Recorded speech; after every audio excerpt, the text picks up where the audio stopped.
আপনি কি জানেন বাংলাদেশের কিছু জায়গা আকাশ থেকে দেখলে পুরোপুরি অন্যরকম লাগে, আর শেষেরটা জানলে আপনি অবাক হতে বাধ্য হবেন। Number 5, Kaptai lake. আকাশ থেকে দেখলে নীল পানি আর ছড়িয়ে থাকা ছোট ছোট দ্বীপ, একদম বিদেশের আইল্যান্ড ভিউ মনে হয়। নাম্বার 4, পদ্মা সেতু।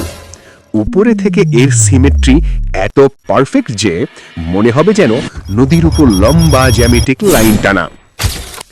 Number 3, Saint Martin. ড্রোন ভিউতে টারকয়েজ নীল পানি আর প্রবাল রিফ দেখে মনে হয় বাংলাদেশে লোকানো কোনো মালদ্বীপ।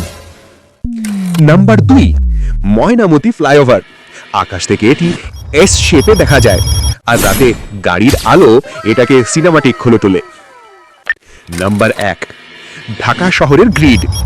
আকাশ থেকে পুরান ঢাকার রাস্তার জটিল গ্রিড প্যাটার্ন দেখলে বিশ্বাসই হবে না এটাই ঢাকার ভিউ। সত্যিই অবাক হওয়ার মতো। আরও এমন অসাধারণ ফ্যাক্ট জানতে লাইক দিন, কমেন্ট করুন, আর জানবো সবাই চ্যানেলটি সাবস্ক্রাইব করে পাশে থাকুন।